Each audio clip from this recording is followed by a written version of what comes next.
Very good, very good. Much more coffee. Hey, Sam. I just heard this. I just found this out before. You came on, and I hear you're a professional chili taster now. I am. KZL had me on the other morning, and we did pick out the best chili. The best chili? Jack Murphy had the best chili. Jack Murphy had the best chili. All right. Well, I've had chili. The last thing I want to do, though, I had a cat that, chili, just things that I'm afraid of. Yeah. We just showed a preacher that had gas all over the place, man, and then I just told like this story of this cat that apparently can't control its bowels either. So we've just been having a lot of I don't know. Bubble gut seems to be the theme for the night. The preacher had a truck. I mean, I don't know. And then I started thinking about it. Maybe they imposed this thing. Maybe they really just kind of set this guy up. But it just dawned on me. Sometimes I'm slow, I'm naive. But anyway, so Sam, how long have you been the sheriff? I mean, how long is it? I've been the sheriff. I've just finished up 10 years. 10 years. Wow. So there's an election and all that. I mean, people have to vote, obviously, to make this happen. So campaigning and all that kind of stuff, does that make you nervous? I mean, is that something that you always kind of are a little anxious about? Well, the campaigning is part of the job, but I really enjoy the work. Right. So how many terms is? I mean, when people vote you in, how long of a term is that? The citizens give you 4 years at a time, and I'm finishing up my third term. In 2010, we'll be running again for our fourth term. Wow. So there's no limit as to, I mean, just if you ever decide to retire, but you can run as many times? As long as the citizens have their support and their trust, and their vote, of course, you can be the sheriff. But again, like I said, the last sheriff before me was in 20 years. Wow. And the sheriff before him was in 24 years. There's a sheriff that was in Rockingham, North Carolina. You've heard of Rockingham, North Carolina? Richmond County. Yeah. The sheriff was in 40 years. 40 years. I had no Sorry, being 40 years. But he was in 40 years. I mean, what qualifies you to run for sheriff? I mean, what do you have to do to kind of get to that point? Well, a lot of people don't understand this, but You could be a butcher, you could be a nurse, you could be a doctor, you could be a lawyer. There's no special qualification. All you have to do is be at least 21 years old, have a good record, which is no record, and then again convince enough of the voters out there to support you and to elect you into the office and stuff. Right. Okay. but as far as myself, I've got about 28 years experience In law enforcement. Wow. Started in the military and up to the present. So you've been in the military and okay. So what branch were you in? I was in the United States Air Force. Air Force. Wow. All right. Well, on a weird note, what's the craziest thing you've ever had to arrest somebody for that you can say? I've had a lot of crazy things. That's a good question.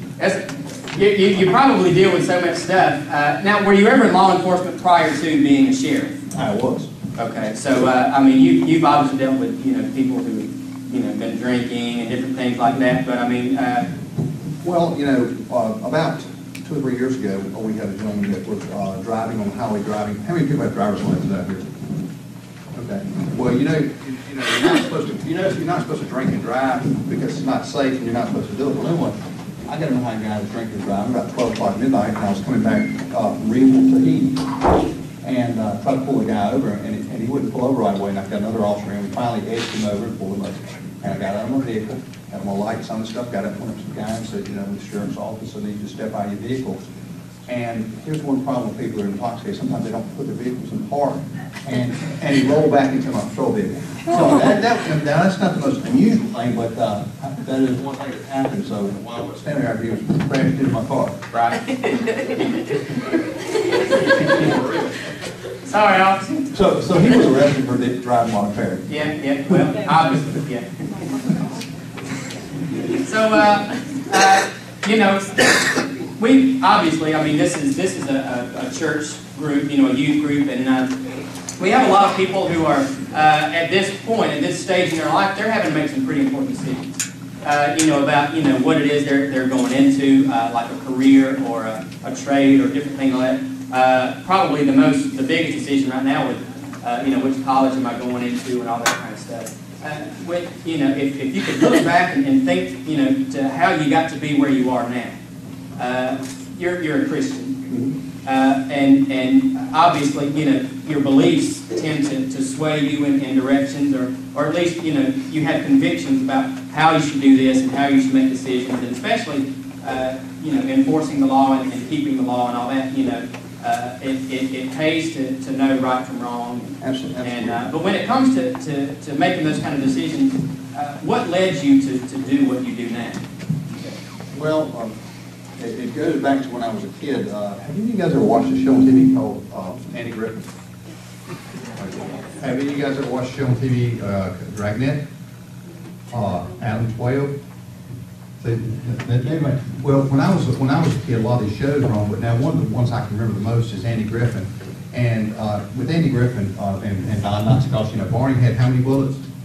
One. And I can try to carry more than that. But anyway, that show had an impact on me because, I mean, I used to watch it every evening when I get out of school, come in and watch Andy Griffin stuff. But there were a lot of good lessons learned. And then, of course, I had some good influences because I had some people, friends of my family that were in law enforcement, highway patrol, or with the sheriff's office, or probation. Daddy was a preacher, granddaddy. Exactly. And so, you know, I said, you know, that's something I might be interested in going into. So it really, when I got into high school, the first thing I wanted to do is say, you know, I think I want to go in the military. I want to get away from, how many of you guys would like to leave Rockingham County and get away from it? You know? And that's normal. That's normal. So what I did was I left Rockingham County for like 6 years, and I joined the military. But while I was in, I was getting training in law enforcement. I was a law enforcement officer. I trained dogs when I was in service, worked with narcotics dogs and traveled all over the country. Went to a few countries. And so when I got out, I worked with the city of Fort Lauderdale in Florida, all right after I got out of service for about a year. And then came back home because, you know what, I was ready to come back home. And I wanted to dedicate my time and my service to my community. And got into law enforcement. And with the exception of 2 years, I got out for 2 years because sometimes you get disillusioned and you say, do I really want to stay in it? And I got into bail bonding and private investigations for a couple of years. So you ever seen Dog the Bounty Hunter? You ever seen that show on TV? You like it? Okay. Anyway, well, I did that for 2 years. I chased people all around the country and stuff, you know, pick them up, bring them back to court and stuff. And then I got back in law enforcement, you know, that's really where I need to be. And that's where I feel like I've been able to be the most service to the people in the community that I serve. Because I want to have safe communities for the kids, the families, and I want to have safe schools. I want to do the right thing. And I've enjoyed it. And I said, you know, I want to stay in it as long as sheriff, you know, I'll stay in this position as long as people have trust and faith in what I do. But I've always said that I want to stay in the business as long as it's fun and interesting. And you know what? I feel like a rookie every day I go to work. I mean, I'm just interested in it. Well, Sam, we're going to ask you a few more questions once we get back, but we have to kind of keep things rolling. So, guys, we'll be back right after this.